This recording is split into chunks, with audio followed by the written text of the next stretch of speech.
YouTube, Mr. Incredible, back with another video, and I'm ready to react to What If Ash Woke Up on Time by Enter the Unknown. We are going on to Hoenn, y'all, so without further ado, let's begin with the video. What if Ash Ketchum woke up on time on the day he picked his starter? What if he'd had his first choice and not been forced to take Pikachu? Well, in the first two parts of this ongoing series, I attempted to answer those questions for the Kanto and Johto portions of his journey. If you haven't seen those videos, then you should probably watch them first. They'll be linked down in the description. Today we're moving on to Hoenn to see just how the lessons he's learned will help him on his way. As we established in the last part, Ash has left the bulk of his Pokemon back in Pallet Town with Professor Oak. When he arrives in Little Root Town, Blastoise is the only Pokemon he has on hand. In the alternate timeline, Ash's Pikachu is sick from an encounter with Team Rocket when he arrives in Hoenn. I remember that. That's not the case here, so he heads straight to the Pokemon lab for a meeting with Professor. May is there when he arrives, and thanks to the lack of Pikachu and Team Rocket, her bike hasn't been electrocuted. Wow! When Birch shows off the Hoenn starters to Ash, the Pokemon protagonist's genius is truly on show. Trico! So is it a water type? No, Ash. Yeah, that seems about right. May decides to start her journey with Torchic, and even though her bike is fine, she wants Ash to accompany her, so they set off to Alldale Town together. Nothing of much importance happens there, so we can jump right ahead to Petalburg City. That's where Ash meets May's brother Max and her father Norman, the gym leader. As Ash only has one Pokemon in his party, he can't have an official gym battle just yet. Norman offers to battle him anyway in a one-on-one with no badge on the line. Ash sends out his Blastoise, Norman chooses Vigoroth, and to Max's horror, after a close fought battle, the Water Starter gets the win. Norman is briefly shaken after the loss, but he recovers quickly to congratulate his young opponent. Ash will need 3 Pokemon before he can challenge the Petalburg Gym officially though, so for now, it's time to head off. May and Max decide to tag along, so we've got a trio of travelers leaving the city. When they reach Petalburg Woods and take a lunch break, the lack of Team Rocket comes into play once more. In the original timeline, Jesse and James steal the prepared lunch, so Max gets out some chocolate which attracts a Tailo. Without the flying type there to steal Max's chocolate, there's no encounter for Ash, so no Tailo today. At this point, Brock catches up with Ash, deciding to join him for an... I always liked the Tailo though. Come on, Into the Unknown. I'm sure Tailo would have appeared regardless. Journey. Leaving all of his Rock-type Pokemon back at the Pewter Gym, Brock has only brought along Psyduck with him to Hoenn. As they're not present in this timeline, Team Rocket also don't steal Brock's sandwiches. Yummy sandwiches! Wow. Sandwiches? Someone isn't too familiar with Japanese cuisine. Those are you. Quite clearly jelly-filled donuts. Anyway, all of this means that Ash never battled. You said they're jelly-filled donuts after you criticized Team Rocket for not knowing their food. You're no different than them then, because those are rice balls. Catches a Tailo, so that's going to mix things up going forward. The other original Petalburg Woods encounter plays out virtually identically though. It's a tale as old as time, really. Boy meets Woodgecko, boy helps Woodgecko's futile attempt to save a dying tree. Dying tree, dies. Boy battles Woodgecko with giant weaponized turtle. Boy catches Woodgecko, as old as time. Obviously, in the original timeline, it's Pikachu instead of Blastoise, but other than that, it's all the same. Ash has a second team member, but he's not done just yet. In Rinshin Town, just outside of Petalburg Woods, Ash and Max befriend a Shroomish. Assuming he'll need 3 Pokemon in his first gym battle, Ash decides to catch the Grass type to take his team up to 3. En route to Rustboro City, Ash, Brock, May, and Max stop to go swimming in the lake. While they're there, Brock catches a Lotad, which doesn't really affect Ash, but it might at some point. Also, having seen a Beautifly in action, May's determined to have one for herself, so just outside the city, she catches a Wurmple. After that, the group reaches Rustboro, where Ash will have his first official Hoenn gym battle. It's only now that May reveals to the others that she doesn't want to be a Pokemon trainer. Instead, she's decided to become a Pokemon coordinator and compete in contests across the region. That's fine. 2 gym battles in every city may have been a bit much. Anyway, let's get to the Rustboro City Gym. Having learned from his mistakes at the Silver Conference, Ash is keen to develop all of his Pokemon instead of focusing on a select few. So when he learns it'll be a 2-on-2 battle, he chooses to use Trico and Shroomish. Roxanne is the gym leader in Rustboro, and she starts off the battle with her Geodude. Oh no. Ash begins with Trico, and this just plays out exactly as it did in the original timeline. Even though Trico should have a massive advantage here, it doesn't know any Grass-type moves, so a Mega Punch from Geodude gives Roxanne the lead. Trico did at least get a couple of good hits in, so Shroomish is able to tie things up with a Mega Drain. When Roxanne sends out her Nose Pass, Ash calls for a Stun Spore and Shroomish pulls it off to paralyze the Rock type. Then, with its movement limited, Nose Pass can't avoid a Leech Seed. Roxanne's Ace hits hard, so it's a tough battle, but Mega Drain and Leech Seed keep Shroomish healthy, and eventually it becomes too much for Nose Pass. After a stellar performance from Shroomish, Ash has earned the Stone Badge, his first in the Hoenn region. Good stuff. Moving on from Rustboro, Ash, Brock, May, and Max hitch a ride to Dewford Island with Mr. Briny and Pico. There's not a lot going on around Dewford Town right now, so we can go straight to the gym. Brawly's in charge there, and when he leads off with his Machop, Ash sends out Trico again. This time around, only having normal type attacks isn't as much of an issue. Trico redeems itself from the loss against Roxanne, knocking out Machop with a quick attack. It took a lot out of Trico to get there though, so Makuhita doesn't take long to even up the match. As Shroomish put in so much work in Rustboro, Ash decides to give Blastoise his first taste of a Hoenn gym battle. Makuhita is taken to its limit in no time, but determined to do its best for Brawly, it evolves into Hariyama. That somewhat levels the playing field, but Blastoise has the upper hand from the early damage. Eventually, Hydro Pump washes away Hariyama to earn Ash the Knuckle Badge, and that's gonna mix things up a lot. As Ash has defeated Brawly on his first try, he leaves for Slateport early, meaning he never catches Corphish, Brock never catches Mudkip, and Razor ouch. We've already gone quite far off I hate course those here. takeaways. When our group reaches Slateport City, May signs up for the local contest, but it's still a long way away thanks to the early arrival. Not wanting to hang around for so long, Ash decides to move on to Mauville City to try for his next gym badge and then return. Brock joins him while Max stays with May to help her prepare for her first contest. On their way to Mauville City, Ash and Brock cross paths with Misty, the World Cup winner, who's in Hoenn looking to improve on her Silver Conference performance. She's keen to get some revenge after her loss to Ash back in Johto, so asks for a simple one-on-one face-off. Of course, Ash agrees, never wanting to say no to a battle, and sends out his Trico to face Misty's Mudkip. Once again, the lack of a Grass-type move nullifies Trico's type advantage. It's a back-and-forth battle, but Mudslap gives Misty's newest team member a big advantage. Mudkip's able to slam the half-blind Trico with a multitude of tackles, and just like that, Misty has won. Ash tries to hide his disappointment, but the loss hurts him. Misty celebrates with her Mudkip, and after saying her goodbyes to Ash and Brock, gets back on the road. That was your fault, Ash. You should have used Shroomish instead of Trico. If you used Shroomish, you would have won. They make it to Mauville City, Ash teaches Trico to use Bullet Seed. The grass starter is furious after the loss, and although it takes some time, it eventually masters the new move. Once Ash and Brock reach Mauville City, they stop in at the Pokemon Center and then go straight to the gym.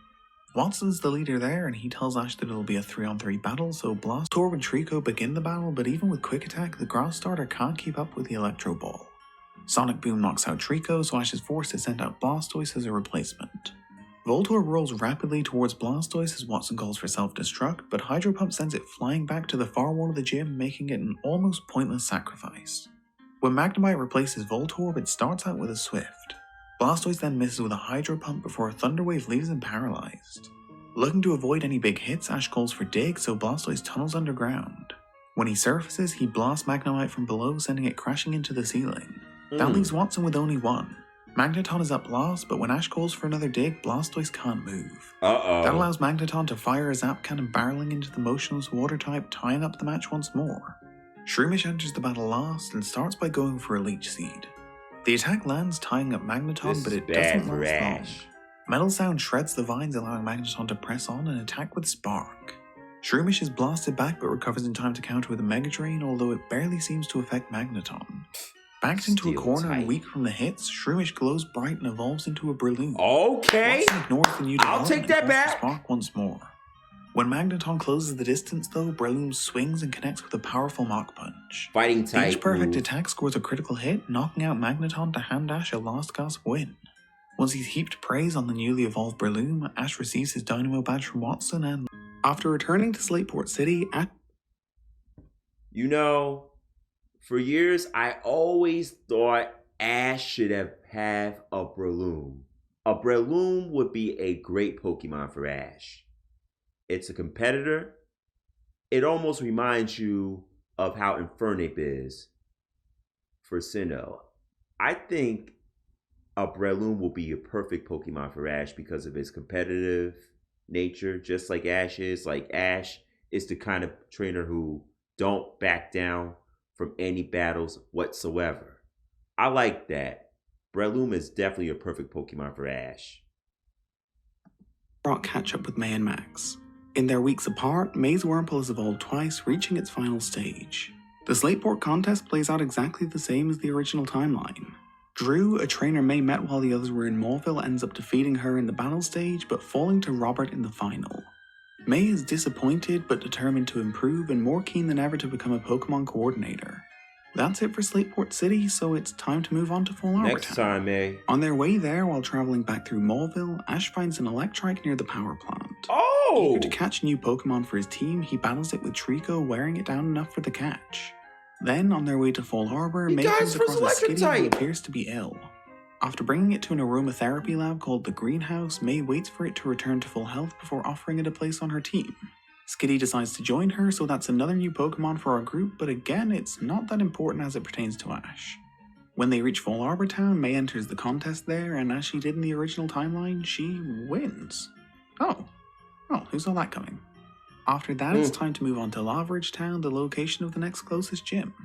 When they arrive there, Ash still wants to prove he can make it without Blastoise, so decides to face off against the Fire-type gym leader without his ace. Flannery's trio of Slugma, Magcargo, and Torkoal actually pick up a narrow win over Trico, Electrike, and Breloom, so Ash goes away to do some training. In a double battle where Trico and Electrike are facing off against May, Skitty, and Torchic, Trico evolves into a Grovyle, learning Leaf Blade in the process. With one of his three powered up, Ash returns to the gym, and that makes the difference. Breloom manages to eliminate Slugma and Magcargo, so Ash ends up in a 3-on-1 against Torkoal. Although Breloom and Electrike both fall, Grovyle scores the knockout to earn Ash the Heat Patch. With that out of the way, the group leave Laveridge Town and head through the Valley of Steel. While they're there, Ash finds a Torkoal being attacked by a number of Steel types. Thinking back to his battles with Flannery, Ash calls for the Torkoal to use Overheat, and that takes care of the attackers. Impressed by its power, Ash offers the Fire type a place on his team. Torkoal is overjoyed by the offer and joins up with Ash, so he has 5 Pokemon now. Alright, honestly, nothing of real value happens to Ash until they return to Petalburg City, so let's run through the couple of things that did happen.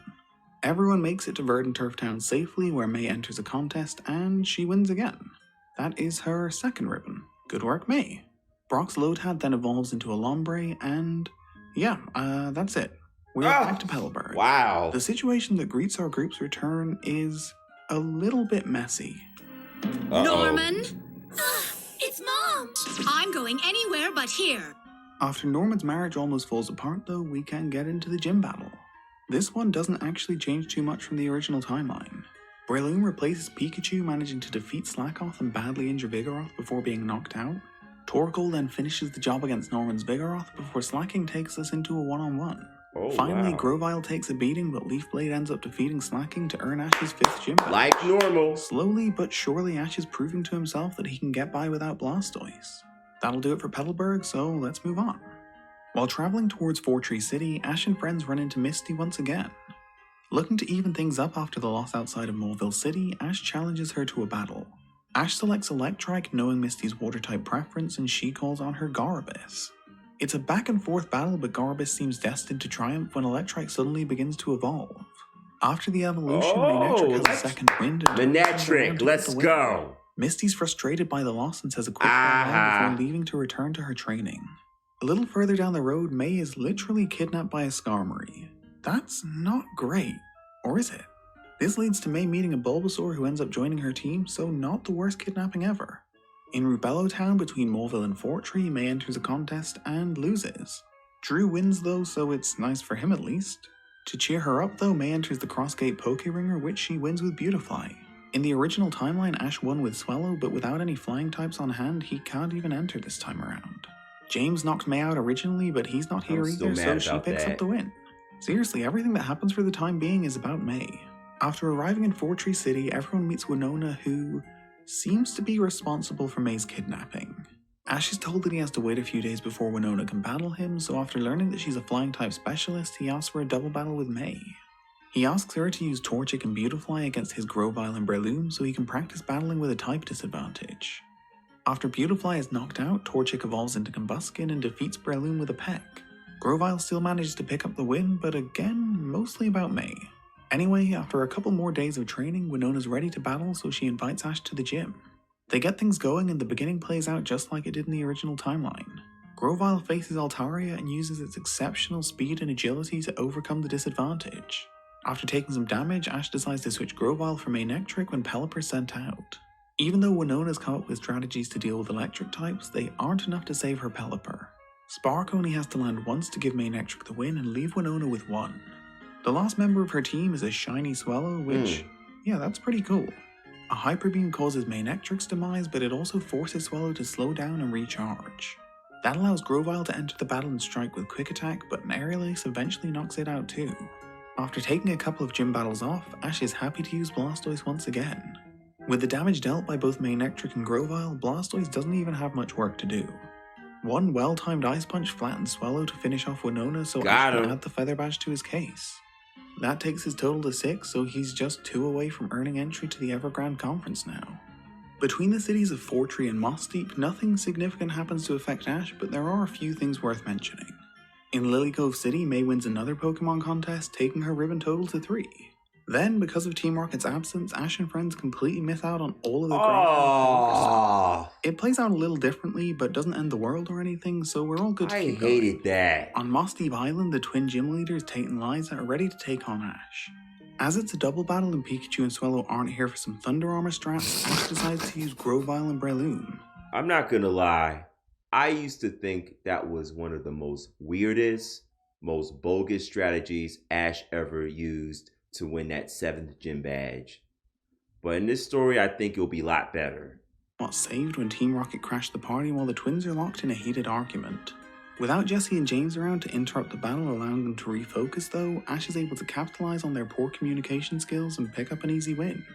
The Mind Badge makes 7, so let's move on. Okay, Ash? May wins the Pureka contest.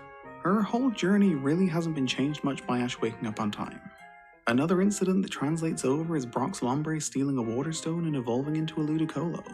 Sadly, in this episode focusing on Mawile, Ash can't catch one for himself, which is honestly just heartbreaking. Instead, he'll have to settle for a Snorunt filling out his team. This goes down just like it did in the original timeline. Well, Team Rocket don't come into play, but that doesn't really change anything. Snorunt still wants to join Ash, so he's got a full team of 6. Finally. Now that that's out of the way, let's get into the final Hoenn gym battle. In Sootopolis City, Ash takes on Juan, and it's a 5-on-5 battle, but with a little twist.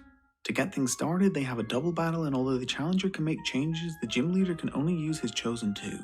Once they're defeated, we move into 1-on-1 battles. This will be the final proof that Ash can get by without his starter. A 5-on-5 battle against the region's strongest gym leader.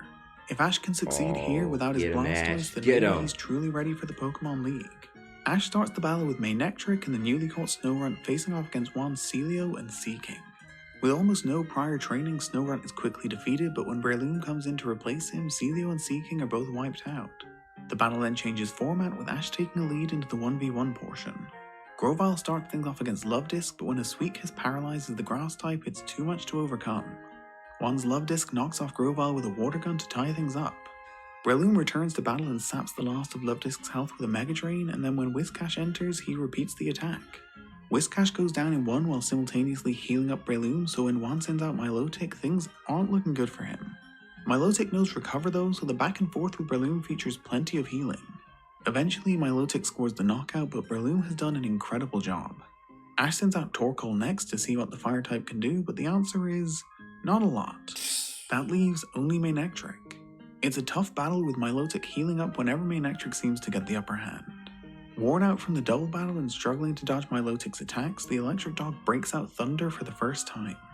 The jolt from above strikes true, zapping Milotic and sending shockwaves rippling through the gym. Juan is defeated. The Rain Badge fills the final slot in Ash's case, and with that, he's officially qualified. Alright, Ash! There are a few things to clear up before skipping to Evergrande City though, so let's run through those. In Pacific Log Town, May enters the local Pokemon contest and wins her 5th ribbon, qualifying her for the Hoenn Grand Festival. Also, on the way back to Slateport, she adds a Munchlax to her team. I know I've said this before, but this series concept has not affected May in the slightest. What else? Oh, Ash meets a guy named Morrison who's also aiming to compete in the Evergrande Conference, and they have a battle which Ash wins with Blastoise. Then, back in Slateport, May competes in the Grand Festival but falls at the quarterfinal stage to Drew. In the original timeline, Snorunt evolves during the Grand Festival in a battle with Team Rocket, but as they're off in another region, he's staying unevolved for now. That's the last thing really, so let's skip ahead to Evergrande City. By the time Ash, Brock, May, and Max arrive in town, there are plenty of trainers milling around. They meet another conference competitor in Tyson, whose main Pokemon is, my notes just say Puss in Boots from Shrek 2. I'm not sure that's right. We'll figure it out later. Anyway, they go for a meal with Tyson, and when he gets talking to May about food, she just completely loses her mind. Well, yeah, there's this burrito made out of peanut butter and cactus that I'd love to try. Oh! I'm not sure any piece of film or television. Oh, that really sounds disgusting.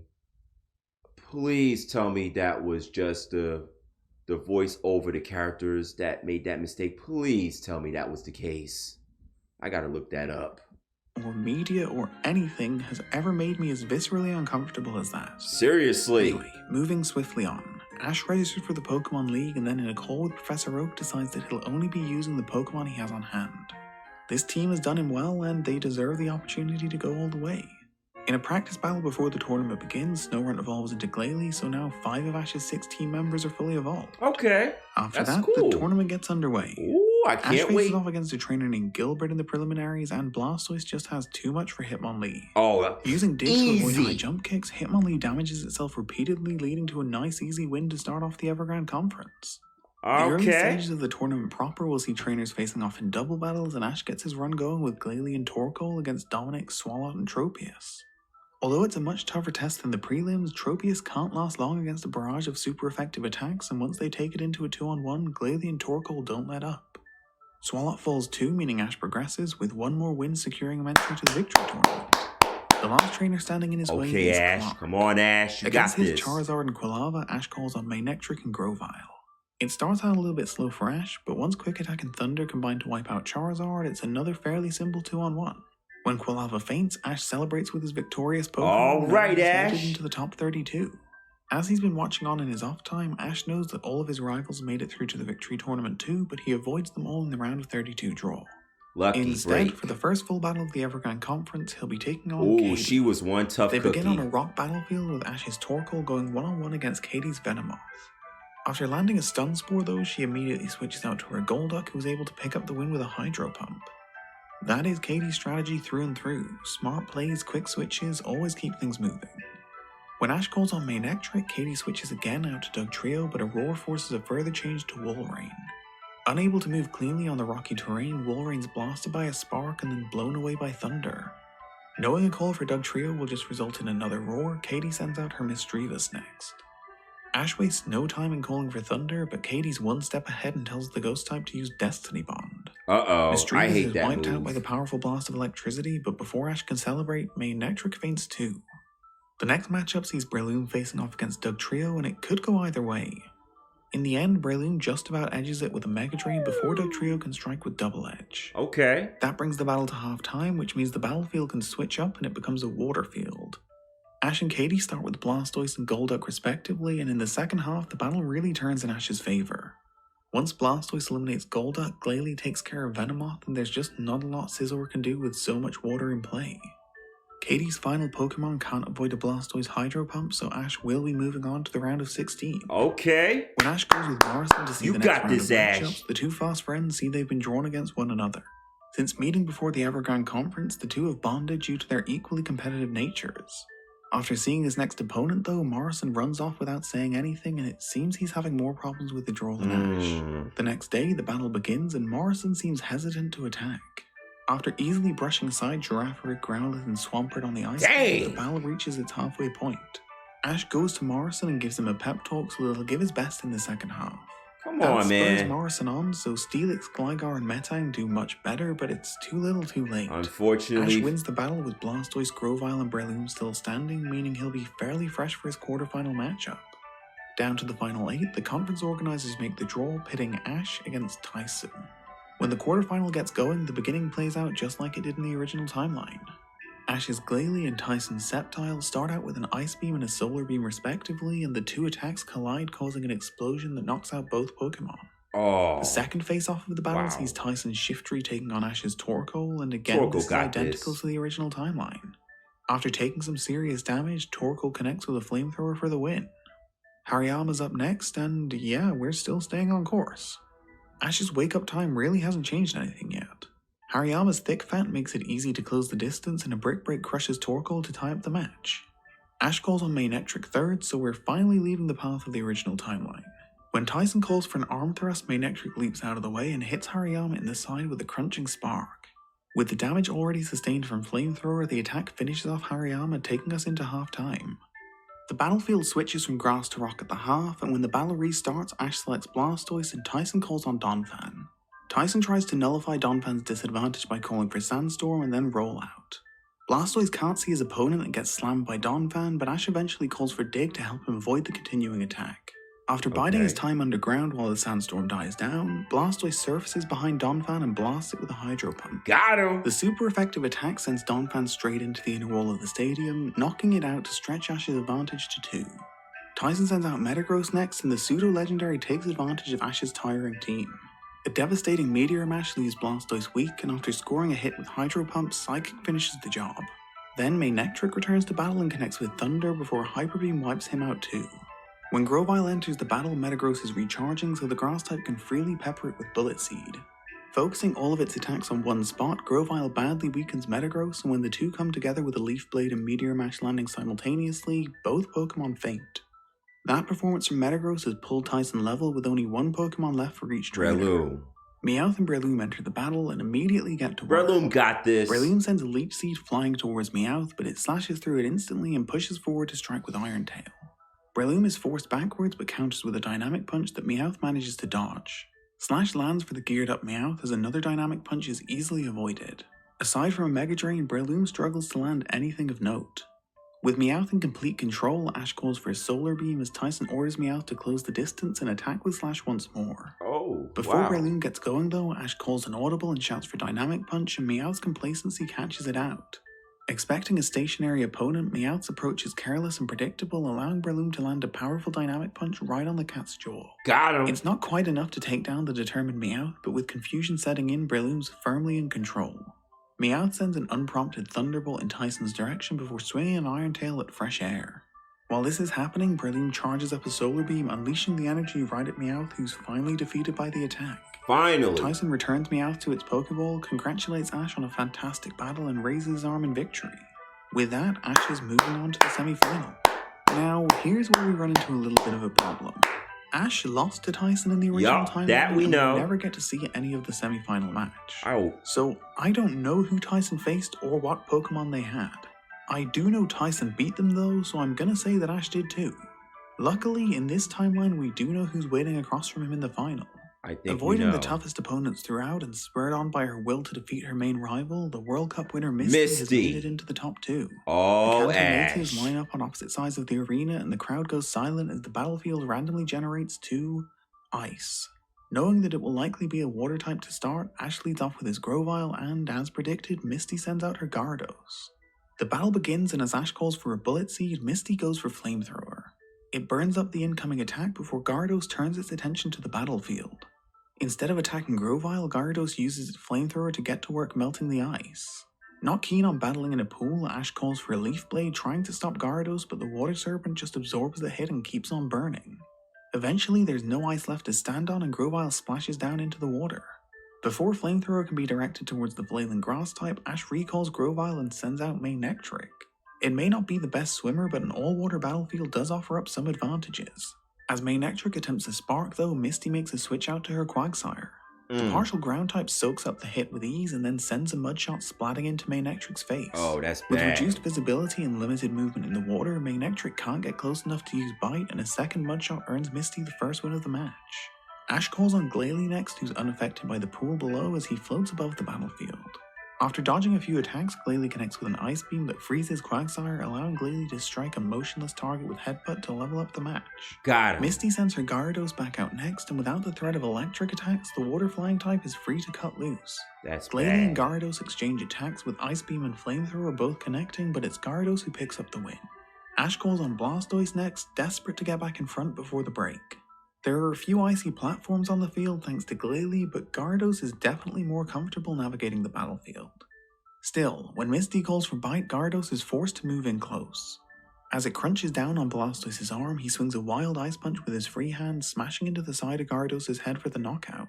Garbus enters the battle I can next, and this imagine could that. definitely be a problem. Gliding through the water at an incredible pace, there's just no way Blastoise will be able to keep up here. Ash decides to make the switch out to Torkoal and just see what the fire type can do. Stranded on a small icy platform, Torkoal is about as far outside its comfort zone as is possible. Still, when Ash calls for an overheat, there's no reason not to execute it. It actually makes contact with Garbus, even burning the water type, and leaves the whole arena filled with a billowing cloud of steam. The heat melts all of the ice remaining in the pool, and once Torkoal plops into the water, there's nothing left to do really. A Garbus Hydro Pump blows away Torkoal, so Misty takes a 3-2 lead into the break. When they return from the brief recess, the battlefield randomly generates a water field. That's not ideal. At least this time there are set platforms. The battle gets back underway with Misty's Walrein taking on Ash's Breloom. It's a pretty even matchup with plenty of super effective attacking options for both sides. Breloom happily leaps between platforms, attacking with Mega Drain and swinging with dynamic punches, while Misty calls for countering ice beams. Eventually, Breloom strikes true with a dynamic punch, knocking out Walrein to take the match back into a tie. Misty sends out her Starmie next, and this one's also fairly even. Breloom has taken on a lot of damage from Walrein though. After a single Mega Drain, Starmie's Psychic casts Breloom aside to put Misty back in control. Blastoise returns to battle next, and after exchanging a few attacks, Starmie flies through the air for a rapid spin. Blastoise catches it before the contact though and sinks his teeth down into Starmie for a super effective bite. That's another knockout for Team Ash. Garbus comes back out next, but the burn inflicted by Torkoal has really taken a toll. The worm on a string manages to connect once with Psychic after an ice punch, but ultimately the pain of the burn overwhelms Garbus, who faints, leaving Misty with only one. Swampert enters the battle, and right as Ash calls for an ice punch, Misty calls for Bide. Swampert stands still, absorbing an ice punch and a bite before unleashing the stored energy, which cuts through the weakened Blastoise easily, leaving us in a one-on-one. Grovyle re-enters the conference final, still fresh after a short bout with Gyarados, and locks eyes with Swampert. Misty calls for an Ice Beam and Ash a Leaf Blade as Grovyle darts from platform to platform. Before making it close enough to land the attack, Grovyle is clipped by an Ice Beam which knocks it off balance and into the water. Just as Grovyle returns to a floating platform, Swampert's muddy water sends a wave thundering across the battlefield, knocking it back into the Grovyle's pool. about to be... Every time Grovyle digs deeper, Swampert seems to have an answer. With virtually nothing left in the tank after an Ice Beam, Grovyle, through sheer determination and will, evolves into a Sceptile. Okay, it's a Sceptile! For Leaf Blade now, Sceptile's speed is get him! Ice Beam goes miles wide of the mark, and Muddy Water only serves to obscure Swampert's view. With a wave blocking its sightline to Sceptile, it's not until the last split second that Swampert sees the Leaf Blade slicing down from above. The strike lands across the top of Swampert's head, the force of which shatters the platform on which it stood. Swampert is knocked out, meaning Misty is out of usable Pokemon, and Ash has won. Yes! After all of the challenges he's faced, Ash has finally been crowned a champion. By waking up on time on that fateful day, Ash Ketchum has changed the course of his future. Obviously, this is all just me guessing, so It's make of that what you guesswork, but it was fun to listen to. The further we get from that day, the more guesswork that's required, but based on what he'd learned in Kanto and Johto, I think this all made sense. Still, that's not quite the end of this particular story. After the Evergrande Conference closing ceremony ends, Ash and Brock head back to Petalburg City with Max to show off the trophy to Norman. They also stop in at Professor Birch's lab and make a few other stops along the way. By the time they return to Kanto and split up so they can return to their respective hometowns, Ash has missed out on meeting Scott in Viridian City. Instead of crossing paths with Ash and inviting him to compete in the Battle Frontier, it's the Evergrande Conference losing finalist that he runs into. Returning home after her disappointing loss, Misty is invited by Scott to take on the Frontier Brains, and looking for a new challenge, she accepts. Of course, Ash missing out on the Battle Frontier means that he never catches Apom, but other than that, very little changes for him. Back in Pallet Town, there's a party thrown to celebrate Ash's victory, but there's one notable absence. Gary Oak's only presence is in the form of a postcard sent from Sinnoh. Gary does congratulate Ash, but the message focuses mainly on the fact that Ash only won because Gary decided to stop competing. That's true. After discussing it with Oak, Ash sets his sight on Sinnoh next and asks Brock, May, and Max to accompany him. May has decided to attempt a journey of her own through Kanto though, and Max is headed back home to study under Norman. That leaves only Brock. The former Pewter City gym leader tells Ash that he wouldn't miss it for the world. After the success of his journey through Hoenn, Ash decides to use the same plan for Sinnoh, starting out with only Blastoise. After a tearful goodbye, Ash leaves Sceptile, Breloom, Manectric, Torkoal, and Glalie with Professor Oak. Then he leaves Pallet Town behind once again, ready for a new adventure. Okay, that was What If Ash Woke Up on Time, the Hoenn series, and as always, from his hypothetical guess, there were some big giveaways and big takeaways. The big obvious giveaway is Ash won a championship here without having an opportunity to battle the Elite Four, which I honestly was looking forward to for him to do so. But it is what it is. Now, the takeaway, of course, is he doesn't get the other Pokemon that he caught earlier in the Hoenn region, like Corphish, Swellow, many other Pokemon he should have caught. And him not competing in the Battle Frontier, I don't think that's realistic at all. Ash has always been a trainer that wants to battle. No more than just that. So that was it of What If Ash Woke Up on Time by Into the Unknown. Make sure you leave a like and subscribe and hit the notification bell so you guys won't miss any single videos I post. This is Mr. Incredible once again. I'll catch you guys on the next video. Peace. Boss, Misty is invited by Scott to take on the Frontier Brains, and looking for a new challenge, she accepts. Of course, Ash missing out on the Battle Frontier means that he never catches Apom, but other than that, very little changes for him. Back in Pallet Town, there's a party thrown to celebrate Ash's victory, but there's one notable absence. Gary Oak's only presence is in the form of a postcard sent from Sinnoh. Gary does congratulate Ash, but the message focuses mainly on the fact that Ash only won because Gary decided to stop competing. That's true. After discussing it with Oak, Ash sets his sight on Sinnoh next and asks Brock, May, and Max to accompany him. May has decided to attempt a journey of her own through Kanto though, and Max is headed back home to study under Norman. That leaves only Brock. The former Pewter City gym leader tells Ash that he wouldn't miss it for the world. After the success of his journey through Hoenn, Ash decides to use the same plan for Sinnoh, starting out with only Blastoise. After a tearful goodbye, Ash leaves Sceptile, Breloom, Manectric, Torkoal, and Glalie with Professor Oak. Then he leaves Pallet Town behind once again, ready for a new adventure. Okay, that was What If Ash Woke Up on Time, the Hoenn series, and as always, from his hypothetical guess, there were some big giveaways and big takeaways.